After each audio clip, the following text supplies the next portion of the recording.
Speaker, if it's not his responsibility to make that assessment, I wonder then whose it is, because he knows that international humanitarian law is unambiguous in saying that a collective punishment against a civilian population is illegal.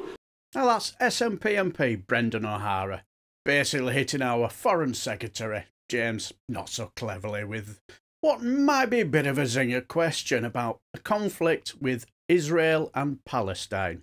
Has the Secretary of State seen any evidence, been made aware of any evidence, or have reasonable grounds to believe that Israel has breached international humanitarian law in its response to the Hamas atrocities on October the 7th?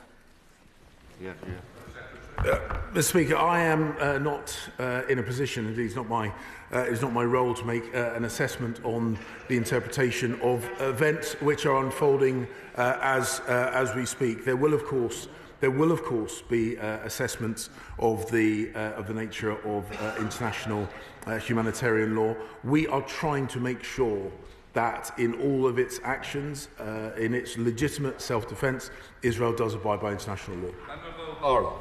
Speaker, if it's not his responsibility to make that assessment, I wonder then whose it is, because he knows that international humanitarian law is unambiguous in saying that a collective punishment against a civilian population is illegal. So is he telling us that he is unaware or has seen no evidence that people have been forced from their homes, that their water has been cut off, food has been cut off, power has been cut off, and access to medicine has been cut off? Or is he actually saying that all of this has happened, but the UK government has unilaterally decided that international humanitarian law doesn't actually apply to this conflict?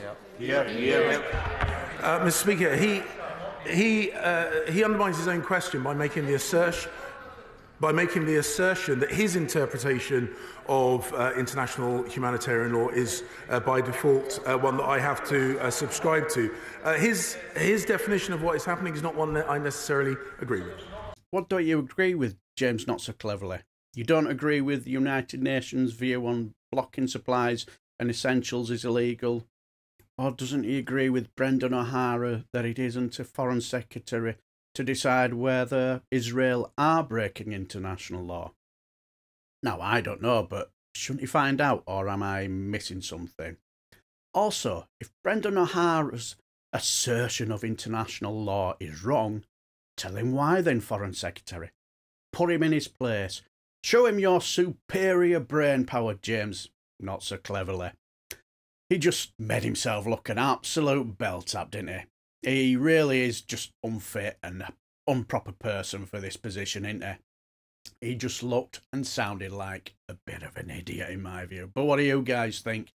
Let me know down below and I shall leave the video and I shall bid you farewell and take care, my friends.